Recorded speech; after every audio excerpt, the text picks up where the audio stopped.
সুপ্রভাত বন্ধুরা, সকলে কেমন আছেন? আশা করছি সকলে ভালো আছেন, সুস্থ আছেন। আপনাদের ভালোবাসায়, ভগবানের আশীর্বাদে আমার পরিবারেরও সকলে ভালো আছে। আরও একটা নতুন ভিডিও সকলকে অনেক অনেক স্বাগত। এখন বাজছে সকাল 8টা। আজকের এখন থেকে ব্লগটা শুরু করছি। সকালে কাজকর্ম সব হয়ে গেছে, সেটা আর তোমাদের সঙ্গে শেয়ার করতে পারিনি। আজকে কারেন্ট ছিল না, আর কুয়াশাও প্রচণ্ড পরিমাণে ছিল, সেই জন্য ঝটপট করে কাজগুলো সেরে নিয়েছি। এখন একটু মুড়ি খাওয়ার জন্য আলু চচ্চড়ি বসালাম, আর ছেলের জন্য দুধটাও বসিয়ে দিলাম। ও গিয়েছিল ওর বাবার সঙ্গে বাজার থেকে লেবু আর আপেল নিয়ে এসছে। আমায় বললো, মা একটু আমি লেবু খাবো, সেই জন্য ওকে একটু লেবু ছাড়িয়ে দিলাম। আর আমি স্নানটাও সেরে চলে এসেছি এই সুযোগে। স্নান করে এসে একটু চা খেয়ে নিচ্ছি। এই সময় একটু চা হয় আমাদের, তো স্নান করে আসলাম, বেশ ঠান্ডা ঠান্ডা লাগছে, একটু চা খেয়ে নিলাম। তারপরে এখানে চালটা ধুয়ে নিলাম, ভাতটা বসিয়ে দেব। দেখতে দেখতে অনেকটাই বেলা গড়িয়ে গেছে, প্রায় 11টা বাজছে। চালটা তুলে দিয়ে আসলাম ছাদের মধ্যে, এই যে কাঁথাগুলো মেলতে। বাবু দুদিন ধরে এত দুষ্টুমি করছে না, কি বলবো। দুদিন ধরে জল ফেলে দিয়েছে বিছানায়।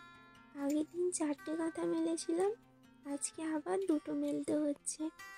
পরপর দুদিন এরকম করেছে।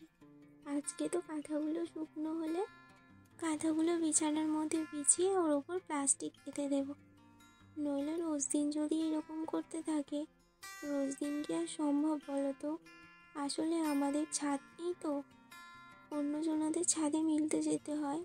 আর বাড়ির ছাদ থাকলে অতটা অসুবিধা হয় না, বাড়িতেই মেলা হয়। আবার ওইগুলো একটু দূরে যেতে হয়, সেই জন্য একটু কষ্টই হয়। আমি মেলি বা মাই মেলুক, যেই মেলুক না কেন, তারই তো কষ্ট হবে, তাই না বলো? এমনিতেও জামা কাপড় একটা জেঠিমাদের ছাদে মেলতে যেতে হয়, আর এইটা আমি একটা দিদিদের ছাদে মেলে দিয়ে আসলাম, কারণ জেঠিমাদের ছাদে 3 তলায় উঠতে হবে, সেই জন্য আর যাইনি। আজকে বানালাম ওলকপি দিয়ে আলু দিয়ে একটা তরকারি, নিরামিষ তরকারি বানালাম। আর ছেলে এসে আমাকে বলল, মা আমি ডিম ভাজা দিয়ে ভাত খাবো, সেই জন্য ওর জন্য একটা ডিমের পোচ বানিয়ে দিলাম। ও ডিম সেদ্ধ খুব একটা খেতে চায় না, তো সেই জন্য একটু পোচ বানিয়ে দিলাম। আর এইখানে একটু আলু কচু বেগুন বড়ি দিয়ে টক বানালাম, আর একটু মেথি গুঁড়ো দিয়ে দিলাম। মেথি গুঁড়ো দিলে কিন্তু বেশ খেতে ভালো লাগে। আরও কিছু তরকারি বানিয়েছি, চলো তোমাদেরকে পরে দেখাচ্ছি। আর এই যে গ্যাসটা এবার আমি মুছে নেব।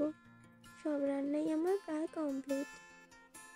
গ্যাসটা ভালো করে মুছে নিয়ে আজকে যেখানটা রান্না করি ওই জায়গাটাকেও একটু মুছে নেব, কারণ কালকে মকর সংক্রান্তি, কালকে নিরামিষ। আর এমনিতেও পৌষ মাসে আমাদের একটু বাঙালিরা পরিষ্কার করি থাকি, তো সেই জন্য আমি ভাবলাম রান্না যেহেতু হয়ে গেছে, এবার আমি এখানটাও একটু পরিষ্কার করে নিই। আমার আলাদা করে রান্নাঘর নেই, আমরা দালানের মধ্যেই রান্না করি, কিন্তু এই জায়গাটাকেও তো পরিষ্কার রাখতে হবে। তো দেখো আমি ভালো করে এখানটা লেপে নিয়েছি, গ্যাসটাকেও ভালো করে মুছে নিয়েছি, তো ওইভাবে রেখে দিলাম এইখানে। আর আজকে কী কী রান্না করেছি দেখো, টক, আমড়ার চাটনি, ওলকপি আলু দিয়ে ঝোল, মানে একটা রসা টাইপের। আর এইখানে রয়েছে ধনেপাতা বাটা। ধনেপাতা বাটাটা আছে আদা রসুন পোস্ত পেঁয়াজ কাঁচা লঙ্কা সব দিয়ে মাখিয়েছে। আর তেঁতুল মাছটা কালকের ছিল, আর বাবুর জন্য ডিম ভাজা। অনেকটা সময় পেরিয়ে গেছে, এখন প্রায় বিকাল। তো আমি এখানে পিঠে করাতে বসেছি। আজকে আমাদের সরু চকলি পিঠে হবে, তো ওটাই আমি এখন বানাচ্ছি। আর আমি সরাই করে বানাতে পারি না, কিংবা চাটুতেও, আমি কড়াতে করেই ভালো বানাতে পারি, সেই জন্য আমি কড়াতেই বানাই। মা বেটে দিয়েছে আর আমি বানাচ্ছি, এরকমভাবে আমরা দুজন মিলেই করে নিই। আমি বাড়তে খুব একটা পারি না, তো সেই জন্য মা বেটে দেয় আর আমি বানিয়ে নিই। বিয়ের আগে কিন্তু এইসব আমি কিছুই পারতাম না। এইখানে এসেই আমি এইসব কিছু শিখেছি। আসলে কি বলতো, আমার শেখার একটু তো চেষ্টা আছে। পারি আর নেই পারি, চেষ্টা করি। তো চেষ্টা করতে করতেই আমার এরকম হয়েছে। কয়েকটা একটু ছিঁড়ে গেছে, তারপরে কিন্তু বেশ ভালোই হয়েছিল। আরও করেছিলাম, কিছুটা চা দিয়ে খাওয়া হয়েছে আর কিছুটা রাখা আছে, এটা রাত্রিরে খাওয়া হবে। কেমন হয়েছে জানিও কিন্তু। আর এই যে চলে এসেছি তারপর ওপরে। বললাম কাঁথাগুলো আজকে পারবো, তো ছেলে তো নিচে থাকলো না, চলে এসেছে ওপরে। যেখানে কাজ করবো সেখানে ওরই কাজ। ওকে বললাম তুমি ঠাকুমার কাছে থাকো, আমি এটা করে নিই, কিন্তু না, দুষ্টুমি করবে তাহলে কে, সেই জন্য ও চলে এসেছে আবার ওপরে। দেখো কিছুতেই আমাকে কাজ করতে দিচ্ছে না, একবার বিছানায় উঠে যাচ্ছে, একবার বিছানায় কিছু ছুঁড়ে দিচ্ছে, ওরকমভাবেই দুষ্টুমি করছে। কিন্তু ওকে সামলে সামলেই আমাকে কাজটা করতে হচ্ছে, নইলে কখনই বা করবো বলো। এইভাবেই আমি কাজ করে থাকি বেশিরভাগ সময়। দিনের বেলাটা হলে তবুও দাদু একটুখানি নিয়ে চলে যায় বাইরের দিকে, কিন্তু রাত্রিটায় কোনো কাজই ভালোভাবে করতে দেয় না, দুষ্টুমিটা বেশি শুরু করে। তোমাদেরকে আমি দেখাবো আমি বিছানা পাততে পাততে আমার ছেলে কি দুষ্টুমি না করেছে। তো আমার বিছানাটা পুরো গোছানো হয়ে গেছে, সব যে যার জায়গা মতো রেখে দিলাম।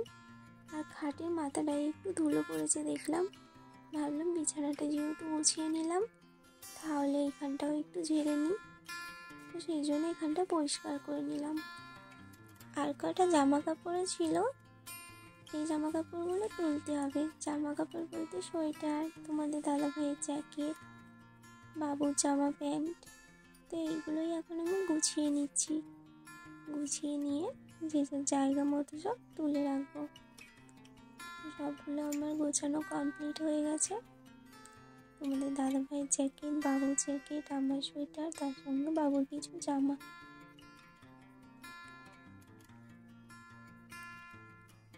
এই যে ট্যাঙ্কিটা খুলেছি, তো এই ট্যাঙ্কির মধ্যেই শীতের জিনিসপত্রগুলো থাকে।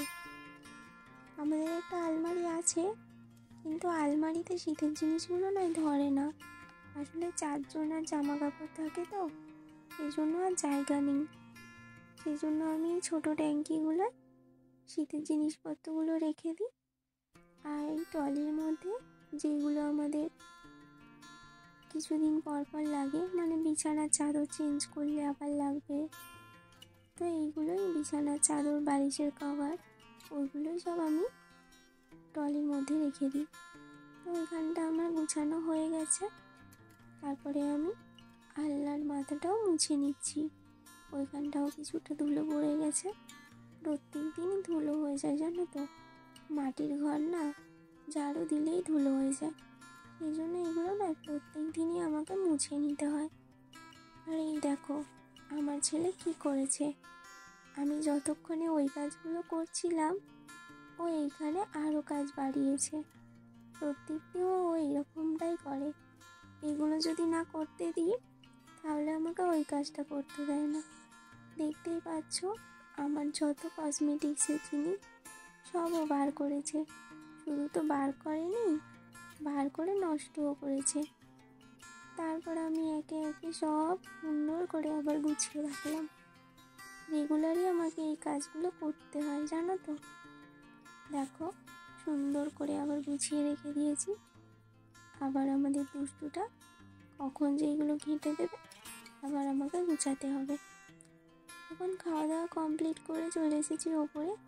কটা ভিজে জামা কাপড় ছিল, ওগুলো এখন মেলে দিচ্ছি।